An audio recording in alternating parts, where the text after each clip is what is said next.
Okay, good, because that makes it, I was just thinking like, why is nobody showing up today? Yeah, she was running a few minutes late, reviewing some of the slides, but we just finished. Okay, good. Okay, well, I'm very glad to see you guys. Let me just give you a few minutes. I'll start screen. I can get back on track here. I was a little thrown off there for a second. Welcome, everybody, as you're coming in. I'm going to start sharing my screen here. I don't have this one available for you yet because I do want you to, I want to work through a little bit together first. Let's see my screen yet, so 1 second. Let these ones in. Hope you guys are doing well. Full day planned for today, some of you, if you're participating in everything, so that's exciting. Hope you've had a good morning so far. So let me see, glad to see you guys. Get started here in just a minute. I think I'm letting everybody in. So you have there on your screen a little something to respond to before we start. In the chat box, just sign in there, please, and give a couple of statements. What are literary texts and what are informational texts? See what you remember about those. That'll get your mind working for our content for today.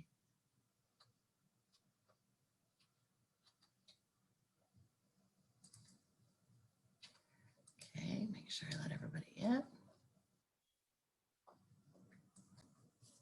So we'll start in just a couple of minutes, but for first, just go ahead and sign in your first and last name. Glad to see you all here today. Just take a second and see what you remember about literary texts and informational texts, and that's going to get us going. And like I said, I don't have this shared quite yet because we're going to work through some of these areas together first, and then I'll make it available for you. Make sure I've let everybody in. We'll start in just a minute, but I want to see some responses to what you remember about the differences between literary text and informational text. Might have to kind of think about that for a second and think about those genres and what each of the differences are.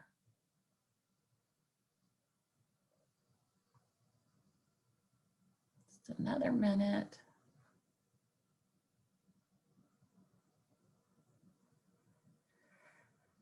So our work for today will be on competencies 11 and 12. I know that you don't have that link available to you. Like I said, I'll share this session with you in just a few minutes, just because I want us to look at some of these questions together first.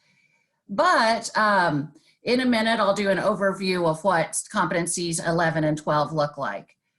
And if you've been attending the last few weeks, you'll see that the overlap with our science and teaching reading competencies have been the same with the EC through 6 and 4 through 8 competencies for a couple of weeks. And we'll talk about why. We're going to get into all of that here as we review through today's content. So again, I'm just going to say welcome. I'm glad to see a good little group here. It looks like you're having a good day, those of you that have been attending from the morning today's Elevate Institute. And so I'm glad you're taking advantage of that. I hope you're having some great sessions, and later on that job fair looks really awesome. So I hope that this session kind of, adds to what you're learning today and giving you some more resources. I'm so glad to see many of you returning, from session to session, because I think that's what makes it most effective, is when you're really starting to hear me again and again and hear those same things that I'm talking about each week. So whether you're doing that live with me week to week, or if you're accessing the recorded sessions, the most important thing is really to just recognize those patterns that we've talked about across each competency, and recognizing how manageable it can be if you look at it in the way of kind of the things that we're studying in each competency are the same. And we'll look at that again here in just a minute, but let me get over to where we look at our competency statements. Of course, I have to give you your little pep talk here at the beginning. This is exciting because we're getting so close to being done with our sessions. Actually, tomorrow morning, I'm doing that Saturday session, our last one from 9 to 10. So a little bit different, not a Friday session and just 1 hour a bit earlier. But that's going to be enough for us to cover the very last competency area. And I have some fun plans for that one. But for right now, we're wrapping up our these competency 11 and 12 before we have our last one tomorrow. So we've worked through, you know, being in progress of everything. Now we're almost done and getting close to being done. And of course, you don't want to stop now. You're almost there. And really, getting through these sessions is the first step, because getting all the way there is moving forward with doing your preparation and passing this test. And that's our ultimate goal and what I've been working so hard over the last several weeks to prepare you for. So hopefully you're feeling better, and I want to hear from you more as we move forward and finish up over the next couple of days about how you're feeling. Tomorrow I'll have a bit more of an evaluation for you or that I'll ask you to complete as you finish up recording the recorded sessions. So as we go forward, just like I said, many of you are recognizing this path.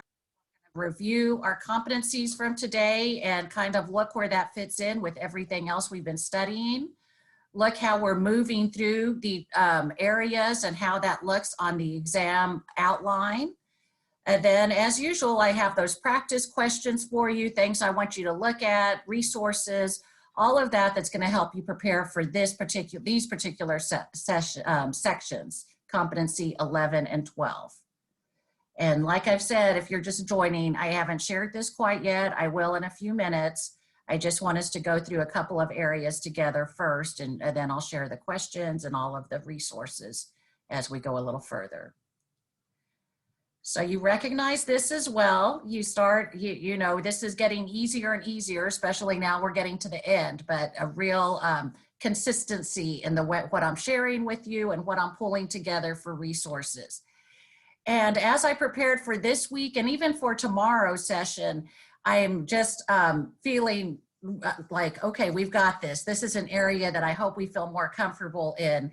Because when we look at what we started with last week in comprehension development, then look more closely at what our work is for today, which is going to be that comprehension of literary texts and comprehension of informational texts, we're going to see, okay, this is just getting a little more in depth in what we already started in competency 10.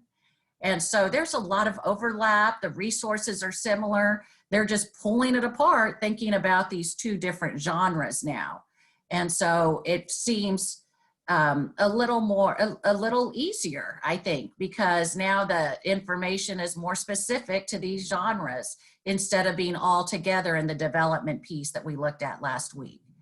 However, there's a lot of carryover. And so I even pulled in a couple of the same slides so that you can see that overlap. If I understand competency 10, then I'm doing okay for 11 and 12. And so just recognizing we're getting closer in this last section, and then tomorrow we're getting down to that bottom part that you can barely see in this slide, but we'll look closer at it tomorrow, which is the written portion of this exam that we'll be looking at and working on how to do that. So guys, I keep on flipping up to this because back to this visual that you keep on seeing, because I keep on wanting to pull out the fact that we have slowly but surely across these sessions worked through each section of the literacy skills noted on our hot air balloon illustration. And so just like we talked about last week, we started very early on in our very first session talking about the foundation and development of literate students being oral language, and that being the real fire, the real energy that gets everything else moving. And so it makes so much sense the way all of the competencies are pulled together, because it works progressively in the same way that students develop. Oral language, then we went into the phonological awareness and the early things that students do with sounds and rhyming. And then we worked with phonemic awareness and the different things that students need to know how to do, again, orally, but working with phonemes and a little bit more challenging. And then all of that work we did with phonics, where now it becomes looking at letters and working with letters and how letters work differently with the digraphs and blends and the morphemic analysis, all that work that we did in that second section with these early areas. And our more recent weeks, as you know, we focused on the vocabulary development, spelling, fluency development, and last week and today is all on this orange section of the balloon of comprehension. And so seeing that we have 3 different competencies that focus on comprehension, hopefully drives home the point of the importance of this area and recognizing we have a lot to understand in order to be successful on this section of the exam. And also in order to help our students, you know, in our future classrooms to really get that in-depth understanding of the different books that they're reading. All of these other areas will fade away if we're not comprehending what's being read. So these few competencies, these last ones that we're talking about starting last week and the 2 that we're working on today, really emphasize the importance of understanding how to assess and develop that comprehension, thinking about what those assessments and what the instruction looks like, depending 1 on the grade level and 2 on the type of text that you're working on with your students. And so that's why right at the very beginning, I said, what are literary texts? What are informational texts? And I asked you to give a couple of statements about that, because this is the first thing that we want to understand about what are those 2 genres in order for us to be able to move forward with the whole competency, the whole 2 competencies. So when we're talking about literary texts and informational texts, it's really these genres which now, as I give you a little more resources, it makes it easier to, you'll say, oh yes, I know what these 2 are. So if we're talking about literary texts, it's those fiction texts with these different characteristics that you see here on the left. And then the informational is the nonfiction texts that we're giving our students opportunities to work with. And they're 2 very different types of genres, 2 different types of texts. And so as teachers in our classrooms, we have to look at how are we teaching these 2 different genres differently and helping our students to engage in reading and writing around them, and recognizing that instruction does look different and our discussions look different depending on the type of books that we're reading. And that's the whole gist of these competencies for today. So giving that brief overview, looking closer at that overview competency statement that we're expected to know. And again, the same things highlighted from week to week. We have to understand, we have to have the background of this area, the comprehension and critical thinking about literary text. That's our emphasis on 11. And then just like we keep saying, how do we assess it? How do we teach it? How do we handle our diverse learners in this area, the development of it across grade levels? And so just like you have to do with the phonemic awareness and vocabulary and spelling and all the areas, the bottom line is understanding what is it, how do we assess it, how do we instruct it, and how does that instruction look different depending on the grade level and our students' needs. So it's that pattern, and I just feel confident that if we get down that pattern of knowing what each competency requires, then it's really just filling in the blanks with understanding those components in each area. The same thing, look how similar these 2 are, but now the focus is on informational text. So clearly and by the way, there's about 10 descriptive statements that follow each of these competencies. That's part of what's in your binder, and that's part of your study, independent study, is to look close at all of those descriptive statements. So that, and even that's what helps me prepare, is that in-depth study of those statements and recognizing, man, there's really a lot they want us to understand about these 2 genres and how these areas look different. So that's the kind of resources I'm providing for you today to really think about the differences there. and then here in a minute, jumping into our practice questions and doing those things that I know you guys really want to do to feel prepared. And then again, just like I said at the beginning, our overlap with our EC through 6 exam and our 4 through 8 exam is very much the same as what we had seen before in last week's comprehension discussion, because it's the same areas being covered and overlapping in our EC through 6 and 4 through 8 exam. So let's, just like we like to here, give us a little jump into what is this that we're going to be talking about, what is a little video resource. If everybody just takes a minute to listen, I've got a couple here to get us started, because that's helping us to think about what are these areas that we're covering today, and then how do we teach them? So a couple of things to get us going. Informational writing, episode 1. What is it? Informational texts tell facts. Facts are always true. Authors write informational books to teach other people facts about a topic. These books are fiction. They are made-up stories. They are not informational. These books are nonfiction. They are informational because they teach facts about a topic. Informational texts often have special text features like a table of contents, headings, and a glossary. Check out episode 2 to learn how you can choose a topic for your own informational. Okay, so again, just a quick overview, but guys, the text features is a big part of the different descriptive statements, which you're expected to understand. So just that idea of understanding that informational books have different features, and what those features might be is half the, a big portion of what we need to know.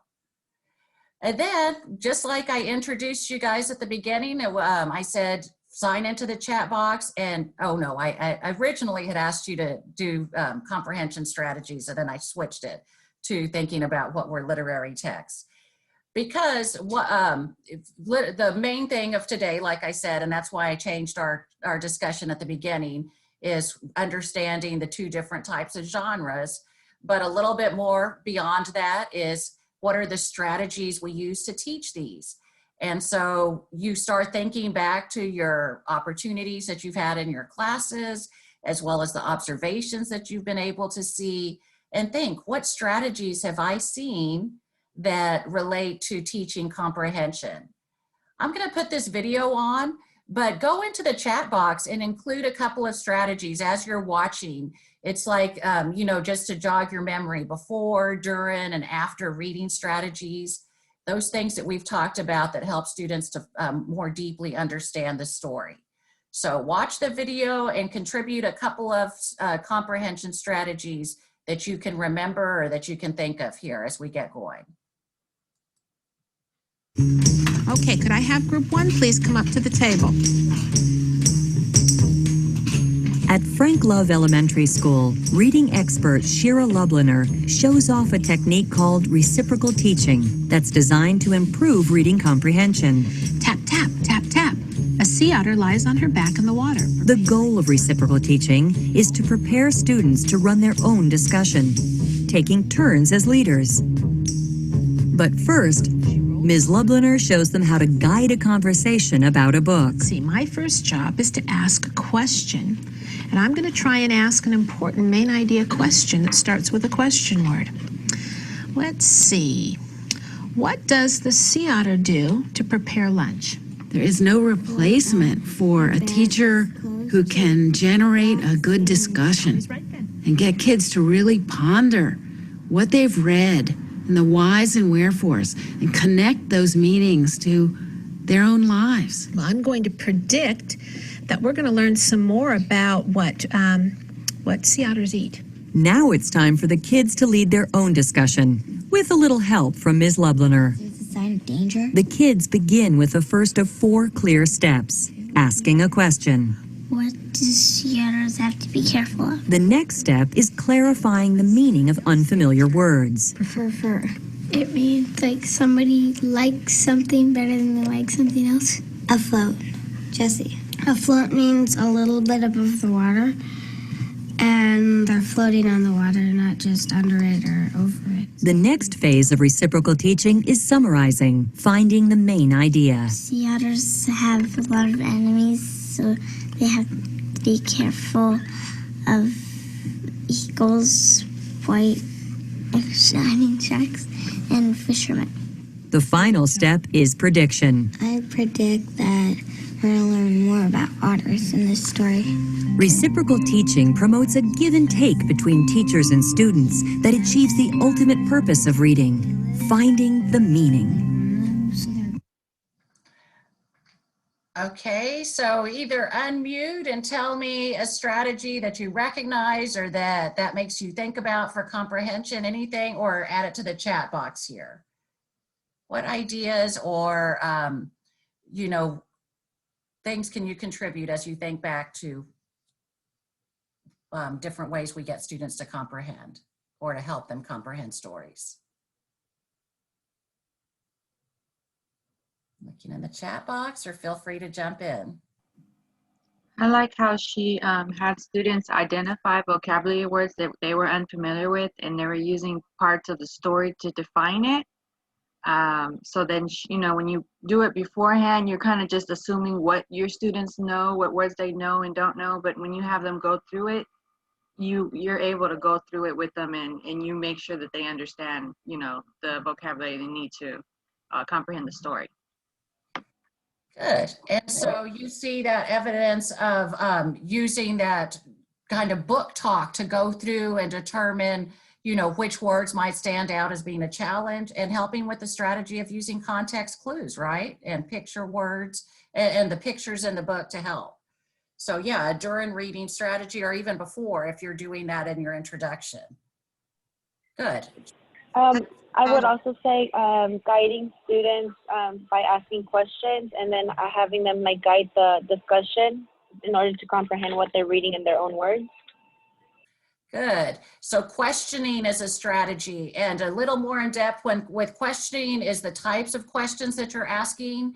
If you're asking them to explicitly find something in the text or implicitly understand something that's making inferences.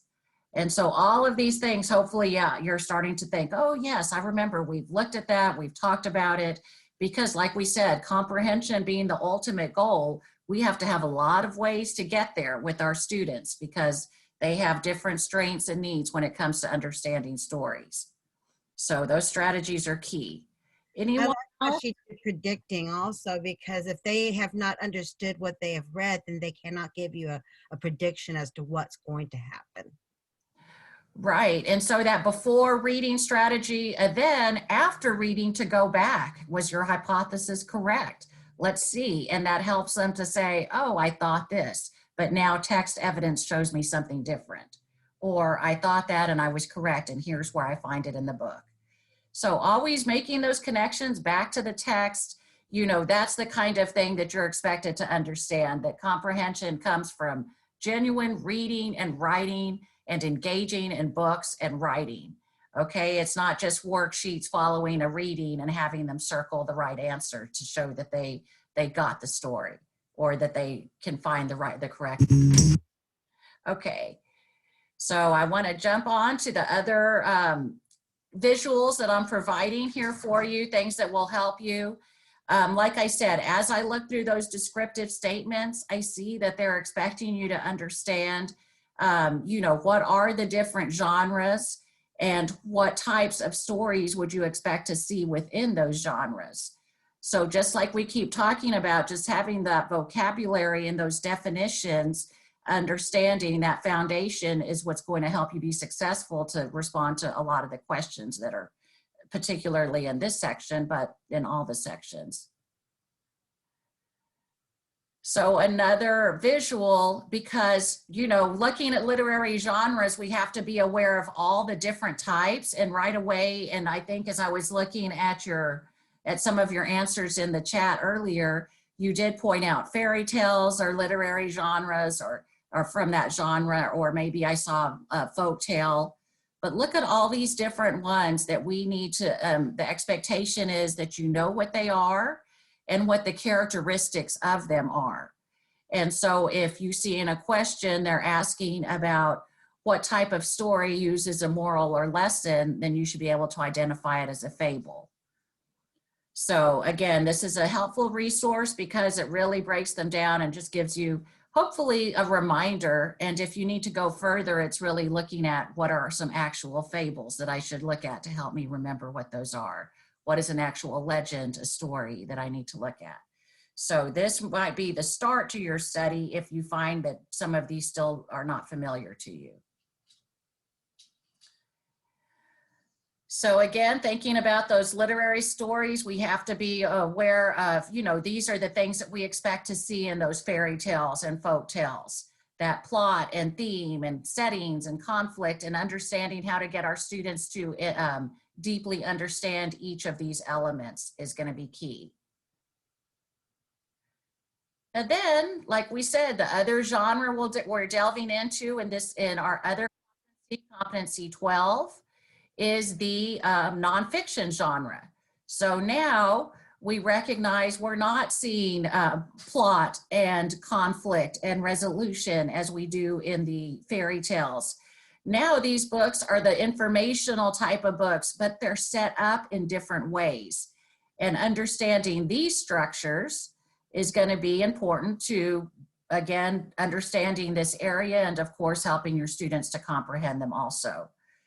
So the first step, if you're looking at a nonfiction or one of those informational texts, is to identify what's the structure of this book. Are there graphs in there? Do you see the glossary, the table of contents, all of those characteristics of this type of story? And that's how you would want your students to explore it as well, because understanding the structure helps them to further comprehend it. It helps them to know what to expect. And this is a nice resource because then it shows you, well, what kind of instruction should you give following this type of book? It wouldn't make sense to do a Venn diagram for a descriptive text. So if you see it's a compare and contrast, this would be a follow-up activity that aligns with it and makes sense and helps them to more deeply comprehend our ultimate goal today. Hopefully you've seen visuals like this in the classroom, because remember our ultimate goal being for independence in our students. So the resources we provide for them help them to get there on their own. So we're handing out nonfiction books and they should be able to tell us what the structure is. Of course, based on our prior instruction and their prior opportunities to engage with that genre, but also because they can look around the room and find something to help them without having to ask you. So these two things are very similar, but that's the point. One of these might stick in your mind better than the other when you're thinking of a visual representation of these text structures. You might recognize this from last week, but this is another piece that you're expected to know when it comes to the type of comprehension, like we just said, the type of comprehension questions you might be asking, or the way that, or the type of assessment that you're doing in comprehension. Is it a literal comprehension question? Is it where they have to infer to get the right response, or actually evaluate the highest level? And that's helping them to get to that critical thinking that is our goal with our students, to engage in a text and to say, I understand it, but I get something more from it because I know how to look more deeply at text. I know how to evaluate. I know how to infer. And so again, it's not just thinking, it's not just randomly asking questions when we're talking about that questioning strategy, right? It's thinking, what level questions am I giving them? And what is my expectation for their level of comprehension? And the way that I know what that level is, of course, is thinking about the grade level objectives, back to the TEKS. And that's exactly what's expected, you know, in all of these areas. What's appropriate instruction based on the grade level of the student? Okay, so now we're ready. I'm going to copy and paste this over into the chat so you can get to the questions. And then I'll divide you up. And just like before, if you'd rather work independently, just don't go over into the small group. And if you want to work in a small group, then scoot over into one, accept the invitation. And then if I see there's more or less in a group, I'll move you around so that everybody has a small group to work in if you want to. So our plan during this time, I think this one has like about 9 questions, but some of them are those scenario type questions. So I'll give you till, a little bit after 11, see how you're doing, and go ahead and come back together and go over those responses, our same pattern. Let me get our breakout rooms ready. We have a few here today, so I'll put you in 3 to 4 to a room. You feel, if you want to jump in and discuss the questions together, do that, or just stay in the main room and work on them independently, and I'll send out a message when we're coming back together. And feel free to stick around and ask me questions or call me over into your breakout room if you want me to join you. So I'm sending out the invites. Does anybody have any questions before I do that? Just want to make sure to give you time to work on these. Okay. So you're moving over if you want to, or you're staying here if you don't. And so let me see if I need to scoot anybody else over.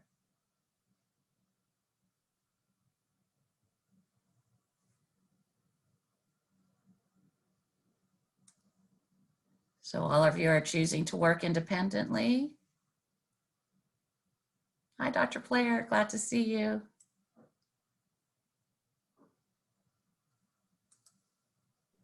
Good to see you too. Getting these breakout rooms is always a challenge, making sure I get them. So you guys are coming back in. Does that mean you finished up your questions? Hi, girl. Hello. Have you guys finished up? I just finished mine right now, independently. Okay, good. Okay, so I am sending the link to today's session for one. So as we're waiting for everybody to come back, you're able to access that. It's also available on Canvas. So that one that I just sent, presentation that we're looking at. Dr. Rodriguez, I had a question. So tomorrow, Saturday session, that could be like a one-on-one with you?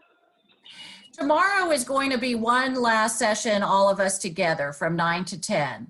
And that's going to be to go over competency 13. And so we do have, I mean, it'll be a formal session and we'll see how many we have join us up. And we'll focus on that competency. And then after that, I'm done with all of our sessions, but then is when we can do a one-on-one. That's going to be for you to reach out and schedule that with me after you've done some studying. And we'll talk about that tomorrow too, as to how we can do that. Okay, thank you. Yeah, so after I'm done with all of these sessions, my plan is just to kind of be available if you guys want to plan a meeting, if you guys just want to talk for questions, we can do it in small groups or just one-on-one. And so that will be after tomorrow.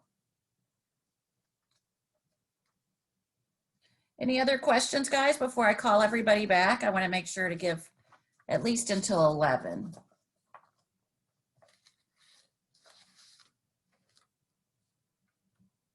Okay. Let me send out a message that will start in about 3 more minutes.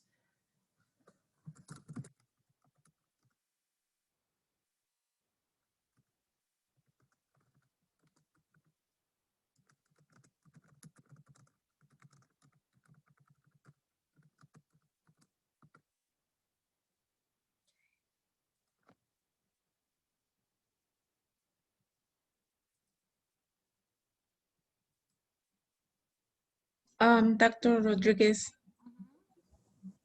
Yes. what is the last thing that you sent on Google Doc? Google Docs. The last thing I sent was to the session, was the PowerPoint or the Google session presentation. Because I'm not able to open it, so. Okay, let me do it again. I might not have sent the full link. Here we go.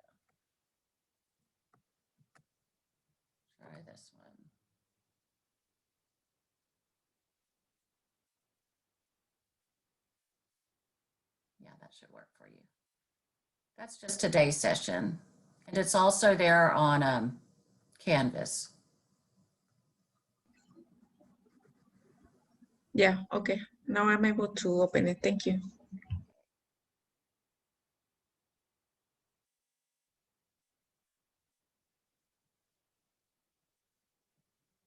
So guys, while we're waiting, how are you all doing? Are you feeling comfortable or feeling better about the content here that we're working on? Anyone?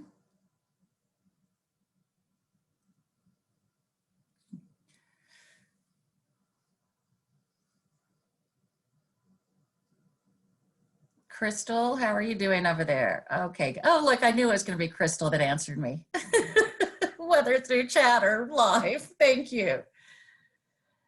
And I've seen you join many of the sessions and also I think even recorded. So I'm glad. I hope that's helpful, Crystal. I know that you're really close. I saw on your practice test. So hopefully you guys are all feeling a little better, or at least feeling like you know where your resources are to help you feel better.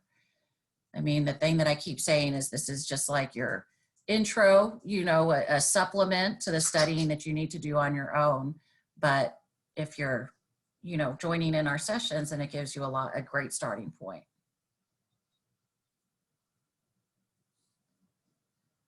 Okay, I think I'm going to call everybody back. Ms. Rodriguez, and I want to say that the book that you suggested, the one from the strategy one, that it's really helpful. Like if you just read it, and then she already has a new one that came out.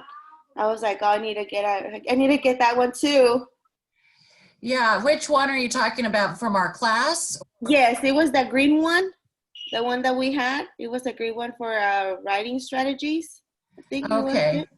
That we did like the notebook, and we had to write about it and all that. Okay, so you're talking about the Jennifer Saraveyo book, yes, ma'am. Writing Camp and Writing Strategies. Oh, I know. She's an amazing author, and that there's this awesome Facebook group that she is in charge of through Heinemann, and she's always posting helpful tips. And she recently wrote one about connecting with students working online. Yes, that's the one that I wanted to get into it. It's a great resource. And she has a reading strategies book too that I've started using. So all of that, I'm glad that you brought that up, because yeah, that's going to, you know, it helps you in your classrooms, but also with what you're needing to know when we're talking about all these strategies. Yes, I actually gave, I told one of the guys, one of the teachers right there in the school that I was working on, I showed them the book, and I told them, hey, you know what, this is great for fourth graders. Like if they're having problem writing, just look for this book and look for her right here. I was really excited about it. Oh, good. That's great. That's exactly, I mean, yeah, that's what we're hoping on the text that we choose for class. They're also good resources in the classroom too. Yes. Glad to hear that. Guys, welcome back. We're going to be starting our discussion soon. Hopefully, what I'm sending out here in the chat, that's going to be to our Google, the presentation for today, so you have access to that. But also, you should see it available right now over on Canvas. So I did make that available as we were talking. So, you know, there's multiple ways to access the resources from week to week, but right now you have the link to get there, but and you'll see in a minute, I'm going to show you more to where the different links are to get to the drives. So let me go back to sharing our screen. Hopefully you're feeling okay about those questions, and getting your kind of working through those and talking through them together. But let's look and see what questions come up, what other things you aren't sure about. Oh goodness, I'm going to be showing you all my messy screen here because I didn't have this ready. 1 second, guys. There we go. Okay, so back to our presentation. If we go to what is, actually, I'll go ahead and show you now at the very end of our, well, let me do this, and then we'll, just like I did last time. What we looked at right now are these practice questions, and we'll be talking about the answers here in just a minute. But I also would, you know, just ask you to access these, and we'll see if we have time in a minute. We might be able to do one of these together before we finish up. And these are good resources, again, just with some of those definitions and the vocabulary that you need to know around text structures and literary elements. So maybe we'll have time to try one of those here in a little bit. If not, you see the links are here to get you to do that on your own. I have the attendance form posted for today in our Canvas, and I'll put it up in our Google folder as well for those of you that aren't accessing our work through Canvas. If you haven't yet, and I know many of you have, accessed the practice test, and I'm so glad, because that's and by the way, you have to do it for your Clinical 2 application if that's hard. So make sure that that's getting done if you haven't done it yet. And do submit the score report. You see you're not getting any grades or any kind of, you know, it's not anything punitive to submit it. It's really just giving me information, and ideally, I'm hoping to see that those, you know, ultimately we have success on this test, and that'll give us a good starting point and ending point for you. Every week I put this as a resource up. You know, I haven't pulled out the binder in a couple of our sessions, but that's because that's for you to do independently, right? That we put it together and then you engage in it and work with it in the way that works best for you, just like we talked about. And so after each session, it's a great idea. Look at this resource that I provide as a way of just jotting down. If I look through the descriptive statements following competencies 11 and 12, which words are familiar, what do I need to review, and what connections do I have to help me remember these areas? And so just real quick off the top of my head, I just got a couple of examples in here that I hope that you say, okay, yes, I'm familiar with those. I remember in class, like we just mentioned, the writing camp that talked about the genres, or, you know, or we did some graphic organizers. So that's what your next step is, a further study resource for you. And of course, you should also pull in some of the visuals that are included in each session. You know, that's what I've told you from the beginning, is hopefully those visuals provided in each session, like these ones that I'm pulling together at the beginning of each of our series of discussions, are just the things that I'm hoping stand out for you as you move forward and look at the test questions and you have some of these visuals in your mind. So putting them into your binder is going to be helpful, because they'll keep on coming up and you'll keep on seeing them as you're going through that and studying. Any questions about that, guys, or anybody that can say I've began, you know, any kind of resource that you've used, or if you've used any ones that I've suggested? Anyone want to jump in with how that's gone for you?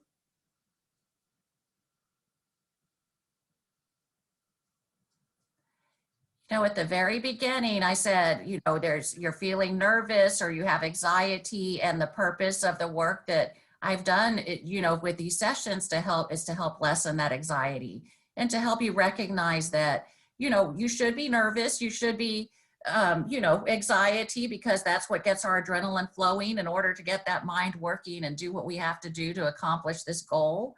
But it's also, I feel nervous but confident. I feel anxiety, but I know I can do it.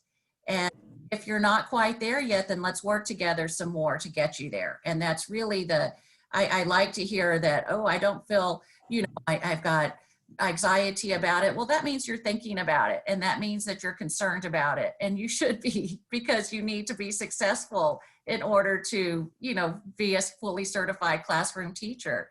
But let's make that anxiety and that kind of energy work in your favor rather than against you. And so I'm continuing to help you do that week to week and even afterwards, whether it's one-on-one or in small groups. We're going to make you feel more comfortable so that you're ready and have all that positive energy ready to go in and, you know, be successful. Okay, so the last bits of the presentation, just like every week, I just add on the new Google Drive links. So you should be able to access not just this week's, but every other thing that's in there in many different, from many different sources. So it's over there on Canvas. It's on each session every week. So there's no reason you shouldn't be able to find it. So now clicking over to 11 and 12, this is going to take us to what I've pulled together for today. including our session, and then the questions that you just did, and here's the answer. So let's look at those. I'm adding a few links to this Competency 11 and 12 page of resources, but for right now, I found a couple of nice PowerPoint slides that talk about what we need for this as a good resource. So let me go through first and just say the answers, and then we'll go back through and see what questions you have and give more explanation if needed. So number 1 is C. Number 2 is A. Number 3 is D. Number 4 is A. Number 5 is A. Number 6 is A. Number 7 is B. Number 8 is C. And number 9 is B. So now jump in and tell me what questions you have. Dr. Rodriguez, this is Adelaida. So out of 9, I got 3 wrong. Okay. Okay. Well, it's better than getting 3 right out of 9. Yeah, I got 3 wrong. So I got number 2 wrong, number 4, and number 5. Okay, number 2. Let's go and we'll look at number 2 together, and then let's see what other ones you have, guys, if you're not sure. And put in the chat box, just tell me if you want to do it just to me or to everyone. How did you do? I mean, that just is giving us an idea of how we're doing on this competency, and if you need to delve in further for more study. So let me see, number 2, you know, that's one of those ones that's giving you more of this background where you're having to do some of that reading of a scenario and then narrow it down. So just like we always talk about, what's going to be helpful is really looking closely and seeing what is it that I have to understand from this scenario that's going to help me respond to this question. So right off, I put, you know, we see that they're talking about an informational text. That's key. So that can direct my thinking because I know what informational texts are and what they should include. And then the teacher is doing a think aloud process. And so this is really like a transcript of exactly what the teacher's reading and then what she says. And then I guess our question is, what is the teacher helping the students to do by the words that she's using? And so that means I have to look closely at these italics, right, to help me see that the things that she's thinking aloud, it's not just random statements that she's making. What she is leading the students to do is draw conclusions from the information in the text. So even though it just sounds like a natural thought or statement, she's actually being very explicit in the statements that she's making. So she's saying, why do the instructions say that? I'm going to keep reading to see. I need to figure out what conclusion I can draw. And then, oh, I know why it says that. If I didn't tie the string, I would get all over my hands and they would become sticky. So now she's giving an example of how to draw the conclusions using the information she just read. And so I think my problem was, I'm sorry. I Yes. think my problem was, Dr. Rodriguez, that I read it too fast and then I was slightly a little bit distracted as well. Good. Okay. Well, recognizing But- that, you know, I mean, depending on your own situations, it's just what's most helpful and just what made it easier or harder for you.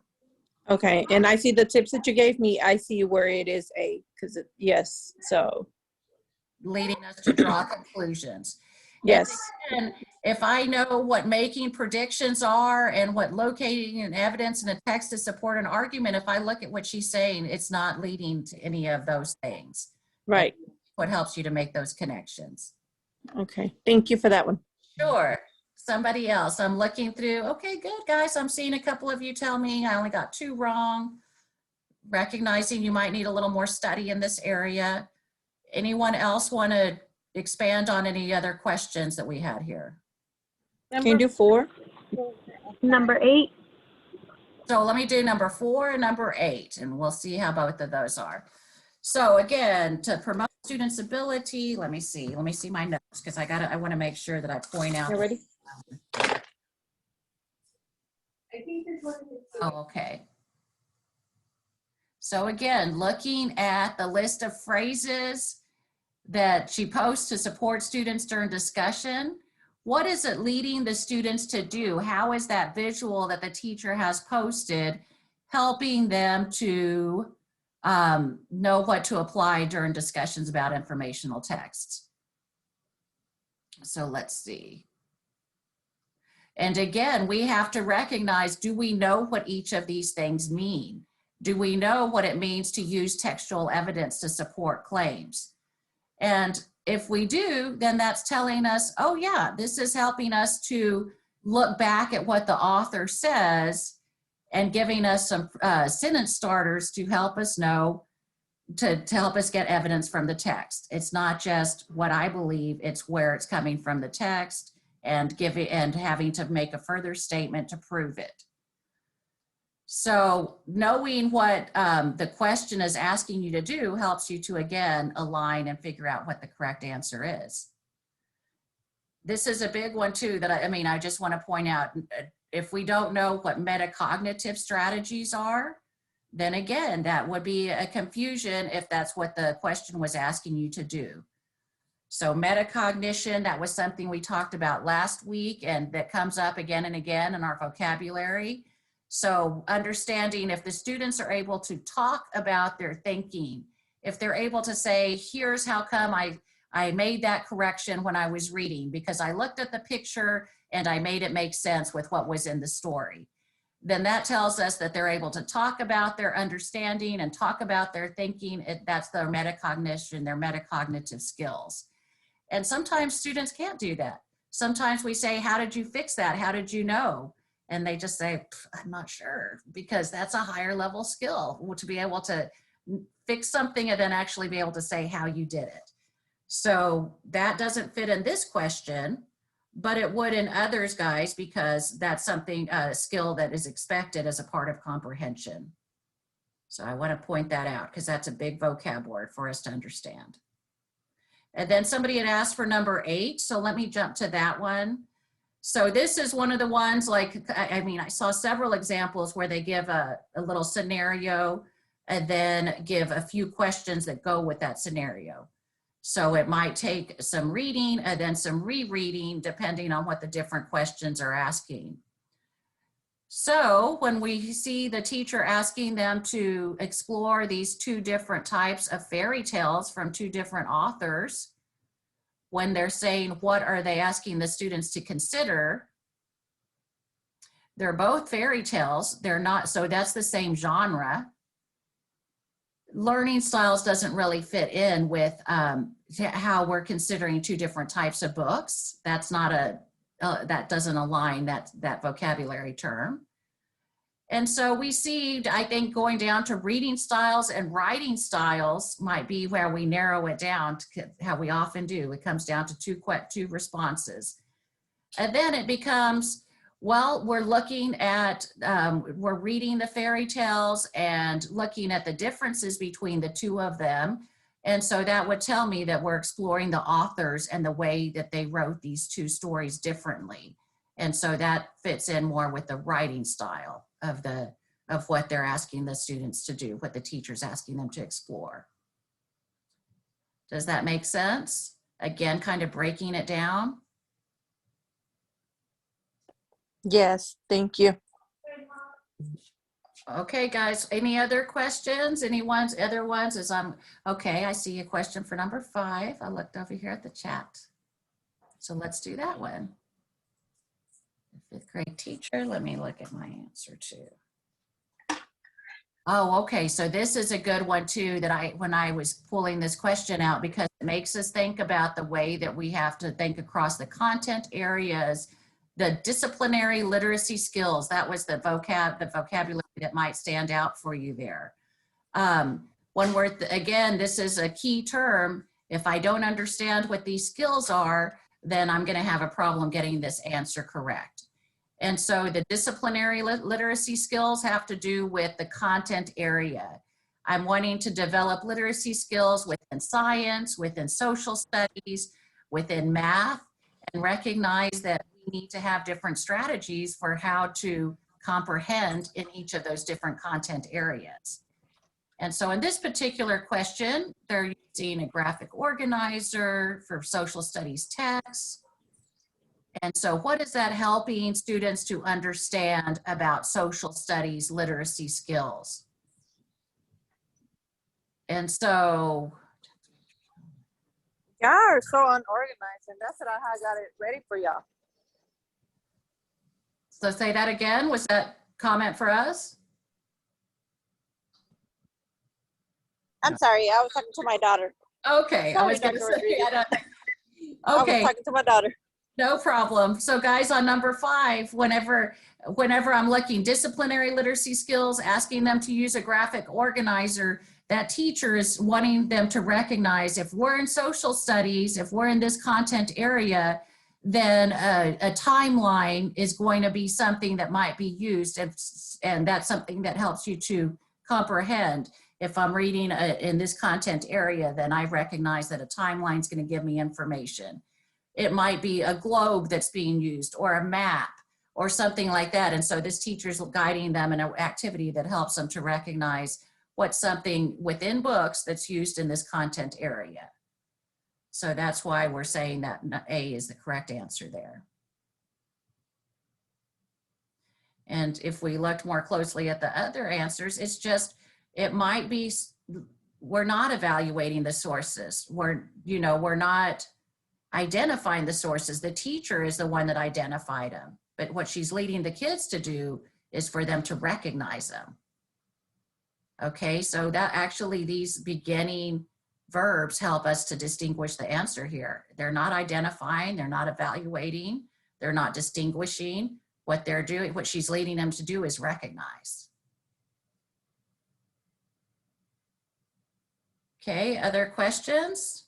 Looks like we I'm looking in the chat. Anybody else want to jump in? Yes, Dr. Rodriguez. Okay.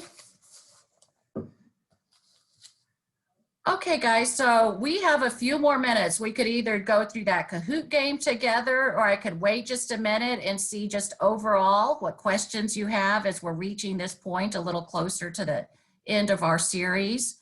Remember, tomorrow, like I said, from 9 to 10 is when I'm focusing in on competency 13. And that one is all about writing how we can interpret student data. And so I'm actually excited to share with you, how we do that and how you're already doing that in your courses. And so again, this should be something familiar for you, but important to still review and tune in so that you see how it's going to look on the exam. And so that's our focus for tomorrow, and that will end our series of the 13 competencies review. And then I'm just going to be open to meeting with you all as needed and as you're reviewing, and whatever you need to support you as you move forward with completing the exam. So let me. Okay, so all the questions that you just gave us, can we access to them on Canvas? So that way we can actually review it and actually go over it, because I'm noticing there's a lot of the stuff we do have to review, but because of our homework load, it's very hard to get to it, because it's like, but I wanted to be able to get to it. You know what I mean? Yeah, Rosa, for sure. I want to make sure that you all are very aware that this is posted for you. I mean, this is not an easy task. So please access these resources I pulled together for you. From Canvas, you have links that take you over to these folders. There's a folder all for the Science of Teaching Reading. Well, actually, it's a folder all for our prep. And this takes you over to where you will get everything that we've done from week to week.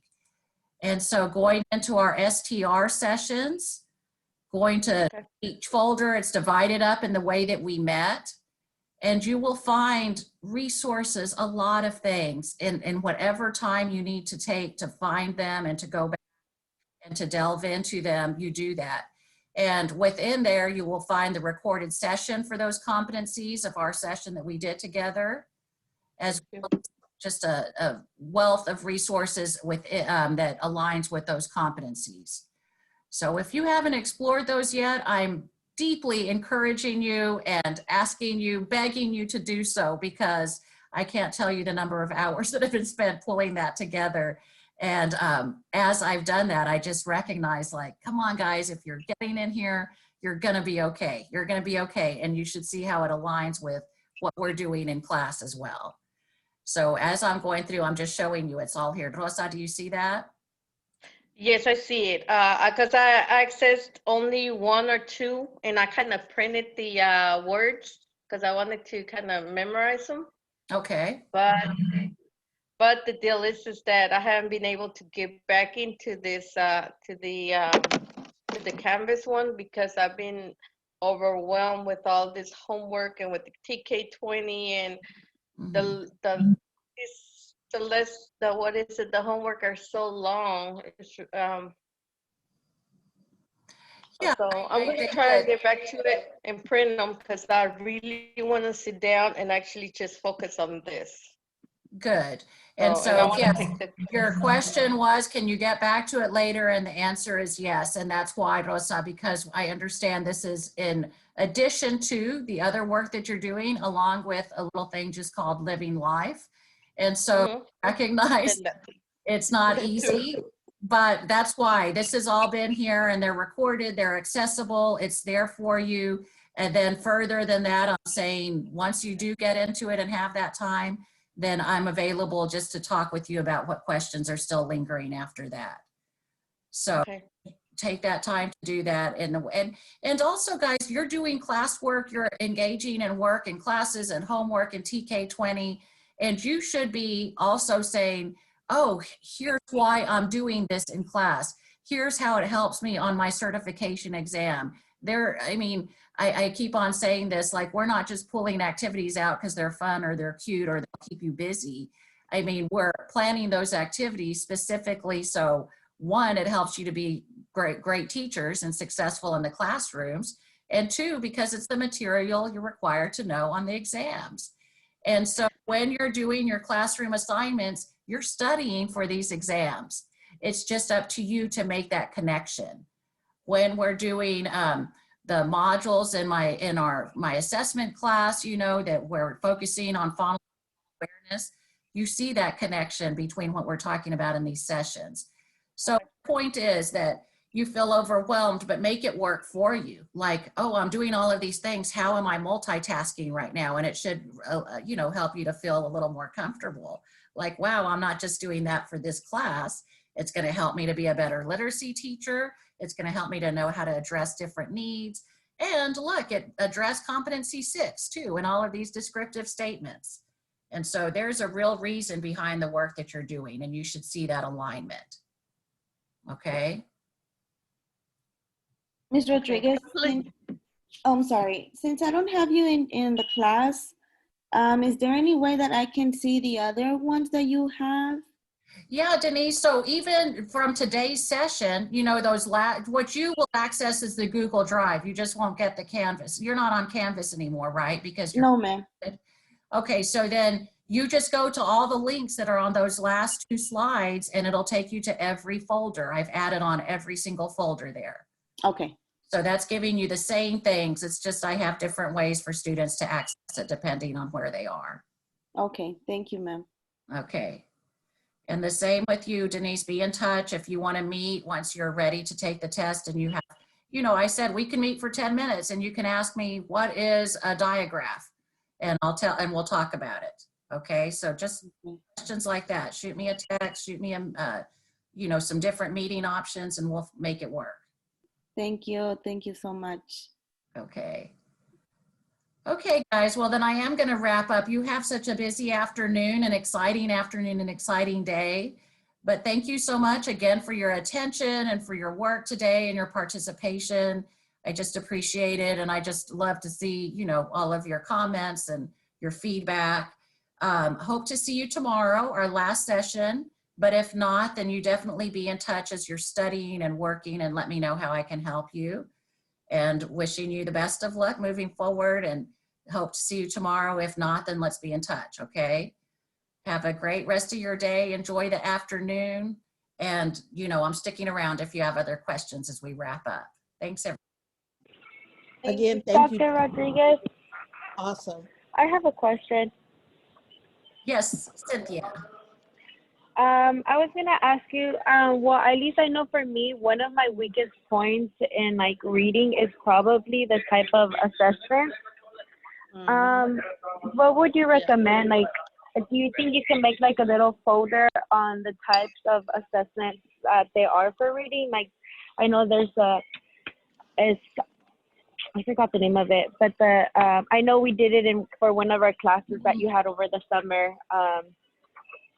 But I know that's where I struggle, is when they ask me like assessment questions, like, oh, what is the most appropriate assessment for this scenario, for example? Okay, well, you know, what I might do is just copy over some of that work from you're mentioning the assessment class where you actually worked one-on-one with a student. And so maybe what I'll do is just copy some of those resources into our Canvas class, just so you have access to it again. And it's really just thinking about what is the area that they are asking you to assess, and what is the most appropriate assessment for that, you know, and that's how you narrow down and help you to kind of pull apart those questions. Like, you wouldn't do a running record, for example, if you're trying to get what their level of phonics skills are. And so it's really looking at different assessments and being able to match them up with the literacy skill that's being assessed. So I can put something together, actually just copying over from what we have in class. Okay, thank you so much. Okay. Dr. Rodriguez, for tomorrow's session, is it the same time? 10 o'clock? Actually, 10:30? it's from 9 to 10. Tomorrow's session is a little different. I'll shoot out an announcement as a reminder, but it's just focused on one competency. It's a bit earlier, and we'll just hone in on that and wrap. Okay, I'll see you tomorrow. This is at a later. Okay, have a good afternoon. Bye. You too. Bye-bye. Dr. Rodriguez. Yes. I have a question. It might sound a little bit dumb, but I just want to make sure. Not at all. For sure it won't. This is about the new test that the Texas Agency of Education add, or is this part of the Easy through 6 core test? This is a new test. It is okay. In addition to that you're going to take.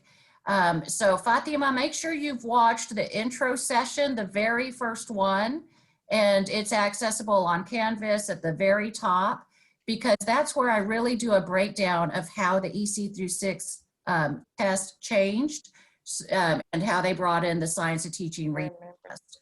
And understanding that really helps you to move forward, seeing how they're developed. Yes, because I was looking, and so it has a lot of similarities with the ELR. So that's what I was confused, if it's the same or it's different. But now I know that is the science of teaching is the new one.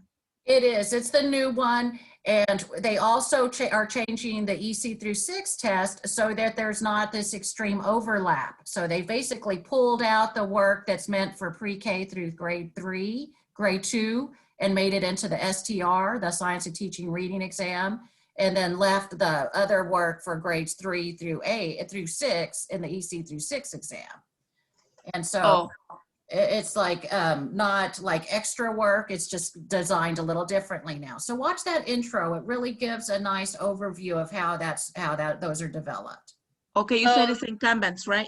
It is. It's the very first session I did in Canvas, and it's labeled as intro session. Watch this first, it says. Okay, okay. Thank you so much, Dr. Rodriguez. Now I understand. Good. Dr. Rodriguez, so does that mean that, can you hear me? Okay, does that mean that there'll be less questions being asked when we take the exam? Yeah, there are less questions. There's, I mean, and I don't have it on the tip of my tongue, but on that session, I said exactly how many questions and how it changed from being this long to this long. go through that. So, because I don't want to give you incorrect information, but they basically pulled it apart. Yeah, because if it's less question, I'll be happy. It is less questions in the Awesome. Okay. the EC through 6. It's less because now you've got them in the science of teaching reading. But look in okay. In that case, intro, really, and it'll tell you exactly how many questions in both. I just don't want to say wrong information because it's been a little while since I saw that. Okay. It's been a while since I was in the first session, but I don't remember it. So I'm gonna look at it. Go back there. You can look at it. I'm gonna go over it. Yeah, that's like your first step is going over that and then building from there from each competency. Okay, got it. Thank you, Okay, Dr. thanks, Wissa. Bye. Bye. Bye-bye. Thanks, Dr. Blair. Have a good rest of the day. Thank you. You have a good day too. Good. I hope that goes good this afternoon.